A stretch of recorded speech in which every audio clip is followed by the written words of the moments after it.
Assalamualaikum warahmatullahi wabarakatuh. Bertemu kembali dengan saya, Slamet Ibrahim. Pada kesempatan kali ini saya akan menyampaikan tugas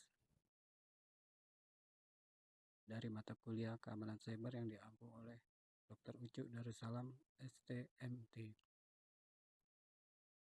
Nama saya Slamet Ibrahim, program studi Sistem Informasi Fakultas Teknik Komunikasi dan Informatika Universitas Nasional tahun 2024. Pada kesempatan kali ini saya ingin menyampaikan analisis jurnal yang pertama, yaitu dengan judul The Impact of Employee Social Media Use on Corporate Cyber Security Posture, di mana intinya adalah penggunaan media sosial pribadi oleh karyawan di perangkat kerja dapat meningkatkan risiko terjadinya pelanggaran keamanan cyber pada perusahaan. Penelitian ini menunjukkan adanya korelasi yang signifikan antara kebiasaan karyawan yang menggunakan media sosial dan insiden keamanan seperti peretasan pada sistem.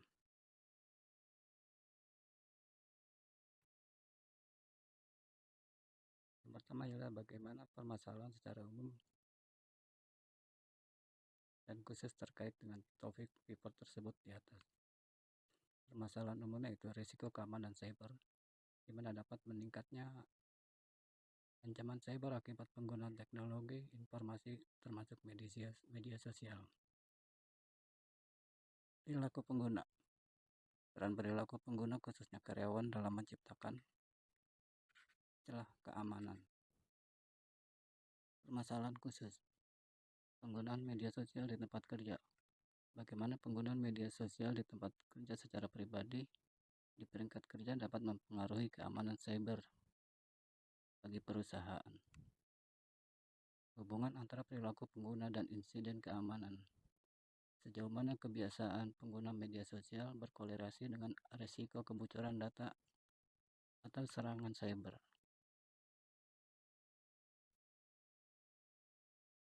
Yang ketiga, jelaskan tujuan dan outcome atau capaian dengan metode yang diusulkan dalam paper. Tujuan dan capaian. Mengidentifikasi hubungan, yaitu menguji hipotesis bahwa penggunaan media sosial pribadi di peringkat kerja berkorelasi dengan peningkatan risiko keamanan cyber perusahaan. Yang kedua, mengukur dampak. Menilai sejauh mana kebiasaan pengguna media sosial seperti berbagai informasi pribadi, mengklik tautan mencurigakan, atau menghubungkan perangkat pribadi ke jaringan perusahaan yang dapat mempengaruhi keamanan sistem perusahaan. Yang ketiga, memberikan rekomendasi. Menyusun rekomendasi untuk mengurangi keamanan cyber yang terkait dengan penggunaan media sosial oleh karyawan. Yang keempat, yaitu jelaskan state of the art atau landasan metode-metode exciting yang terkait dalam menyelesaikan masalah. State of the art, human error. Penelitian sebelumnya telah menunjukkan bahwa sebagian besar pengguna pelanggaran data disebabkan oleh kesalahan manusia. Social engineering. Serangan cyber seringkali memanfaatkan psikologi manusia seperti melalui teknik phishing atau rekayasa sosial. BYOD, Bring Your Own Device. Tren BYOD meningkatkan kompleksitas manajemen perangkat dan keamanan jaringan. Yang kelima, jelaskan keunggulan metode yang diusulkan dalam paper untuk problem solving. Keunggulan metode usulan. Fokus pada pengguna. Penelitian ini secara langsung melibatkan pengguna akhir untuk memahami perilaku dan kebiasaan mereka terkait media sosial. Yang kedua, relevansi konteks. Studi ini dilakukan dalam konteks spesifik dengan mempertimbangkan faktor-faktor lokal yang mungkin mempengaruhi perilaku pengguna. Yang ketiga, keterkaitan dengan praktek industri. Hasil penelitian dapat memberikan wawasan berharga bagi perusahaan untuk mengembangkan kebijakan keamanan yang lebih efektif. Yang keenam, yaitu jelaskan cara kerja atau implementasi metode usulan dalam bentuk algoritma atau diagram sistem untuk menyelesaikan masalah. Cara kerja metode usulan. Pengumpulan data. survei online kepada karyawan yang menggunakan komputer dalam pekerjaan sehari-hari. 2. Analisis data. Analisis kuantitatif untuk mengidentifikasi korelasi antara variabel seperti penggunaan media sosial dan insiden keamanan. 7. Jelaskan hasil dari implementasi metode usulan dalam bentuk iuran sistem seperti grafik dan tabel. Hasil implementasi. Tingkat respon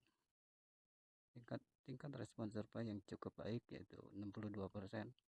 Korelasi. Ditemukan korelasi positif antara penggunaan media sosial di peringkat kerja dan insiden keamanan. Yang ketiga, faktor risiko. Beberapa faktor risiko yang diidentifikasi termasuk menghubungkan perangkat pribadi ke jaringan perusahaan, kurangnya pelatihan keamanan cyber, dan mengubah pengaturan keamanan default pada platform media sosial.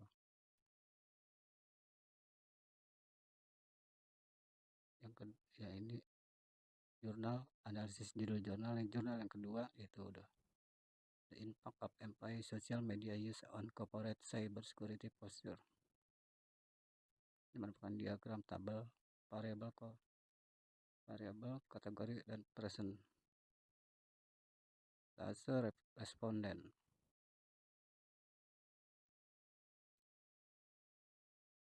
Jelaskan hasil analisis data yang diperoleh dikaitkan dengan parameter-parameter yang digunakan sebagai indikator keberhasilan. Analisis data, parameter keberhasilan, tingkat responden survei, kekuatan korelasi antara variabel dan relevansi temuan yang dengan literatur yang ada, indikator keberhasilan. Hasil penelitian menunjukkan bahwa perilaku pengguna media sosial memiliki dampak signifikan terhadap keamanan cyber perusahaan. 9. Jelas hasil kesimpulan yang diperoleh dari hasil penerapan metode usulan. Kesimpulan. Perilaku pengguna adalah faktor kunci. Kebiasaan pengguna media sosial merupakan salah satu faktor utama yang berkontribusi pada risiko keamanan cyber. Kedua, perlu adanya kesadaran.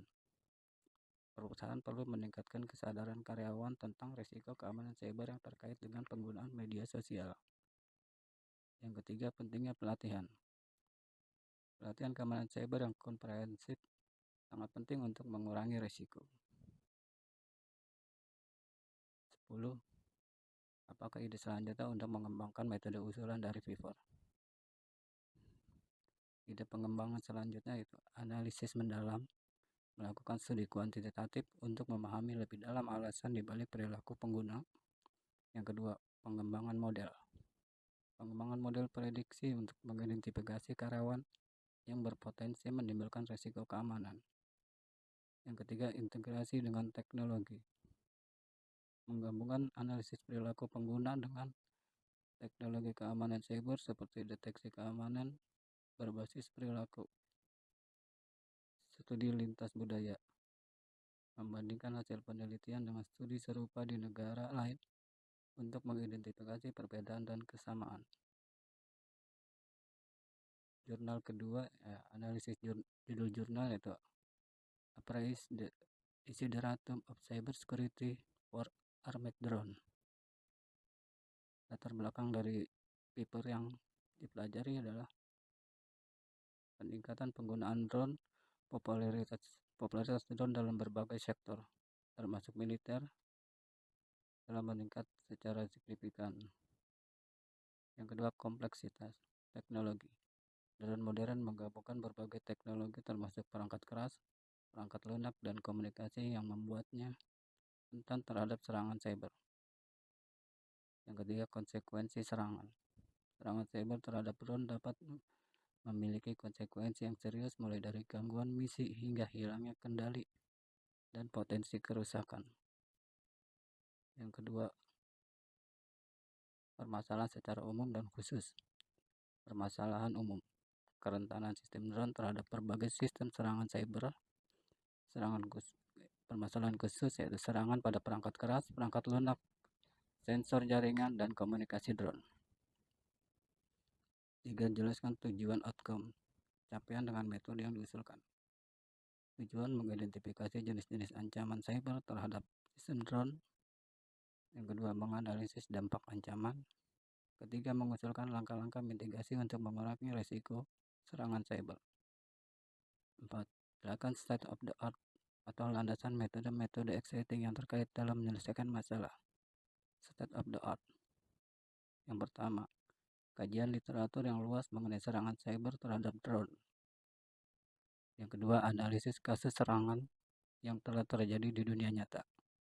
Yang ketiga, identifikasi celah keamanan yang umum ditemukan pada sistem drone. Yang kelima, jelaskan keunggulan metode yang diusulkan dalam paper untuk problem solving.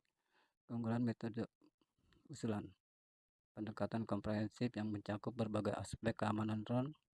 Yang kedua, analisis mendalam terhadap jenis serangan dan dampaknya. Yang ketiga, rekomendasi langkah mitigasi yang spesifik dan relevan. 6. Jelaskan cara kerja implementasi metode usulan. Cara kerja metode usulan pengumpulan data melalui kajian literatur yang ekstensif. Yang kedua, analisis data. Yang ketiga, penyusunan laporan. 7. Jelaskan hasil implementasi metode usulan. Hasil implementasi yaitu klasifikasi serangan, pengelompokan serangan terhadap berdasarkan target dan metode, analisis dampak, evaluasi potensi dampak setiap jenis serangan, rekomendasi mitigasi, usulan langkah-langkah teknis dan non-teknis untuk meningkatkan keamanan drone. Yang kedelapan, jelaskan hasil analisis data yang diperoleh. Analisis data, indikator keberhasilan, tingkat kelengkapan kajian literatur, relevansi temuan, dan kejelasan rekomendasi. Yang kesembilan, kesimpulan. 1. Sistem drone rentan terhadap berbagai jenis serangan cyber.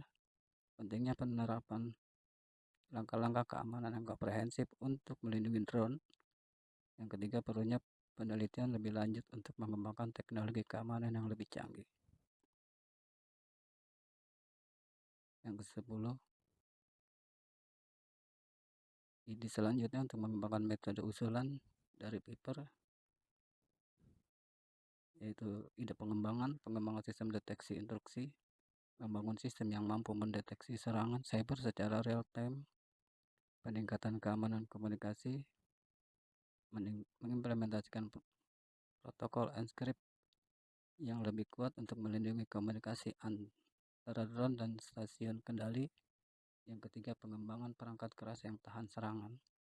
Yang keempat, integrasi dengan kecerdasan buatan. Analisis jurnal yang ketiga dengan judul navigasi The Cyber Abyss, Safeguarding National Security in an Interconnected World. Latar belakang dari judul paper tersebut adalah judul ini secara jelas mengidentifikasikan fokus pada keamanan cyber dalam konteks lingkungan yang saling terhubung secara global, menggambarkan kompleksitas dan kedalaman tantangan yang dihadapi dalam menjaga keamanan nasional di era digital. Permasalahan secara umum. Permasalahan umum dan khusus, kompleksitas ancaman cyber. Yang kedua, aktor ancaman yang beragam, tantangan dalam tata kelola. Tujuan yaitu memahami landscape ancaman. Yang kedua, mengidentifikasi kesenjangan. Yang ketiga, mengusulkan solusi. Tujuan atau outcome atau capaian dengan metode yang diusulkan. Beberapa keunggulan yang secara umum dari pendekatan yang digunakan adalah komprehensif, yang kedua relevan, yang ketiga interdisipliner. State of the art atau landasan metode-metode exciting. Penelitian ini mengadopsi dari pendekatan tinjauan literatur dan studi kasus untuk memahami landscape ancaman cyber yang ada. Keunggulan metode yang diusulkan. Keunggulan metode yang diusulkan, 1. Holistik. Penelitian ini hanya fokus pada satu aspek keamanan cyber, tetapi mencakup berbagai jenis ancaman, aktor, dan tantangan. Yang kedua, relevan. Dengan mengacu pada contoh dan data dunia nyata, penelitian ini memberikan gambaran yang lebih relevan dan up to date. Yang ketiga, interdisipliner.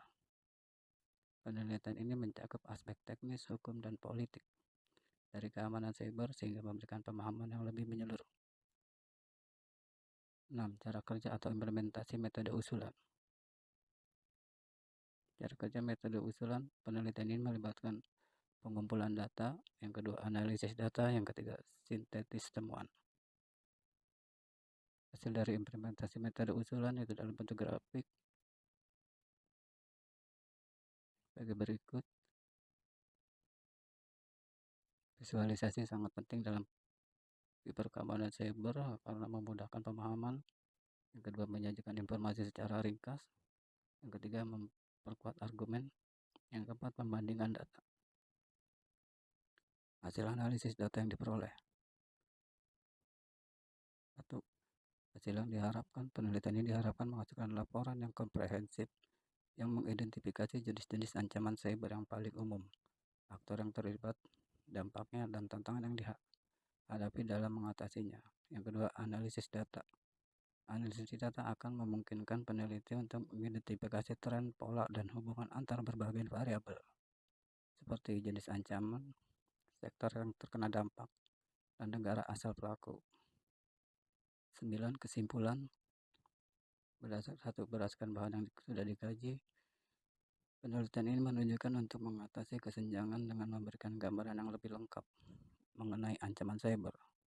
Penelitian ini menggunakan tinjauan literatur dan studi kasus untuk mengeksploitasi berbagai ancaman ini berubah, motivasi para penyerang, potensi kerusakan yang dapat ditimbulkan, dan kesulitan dalam mengidentifikasi ancaman tersebut.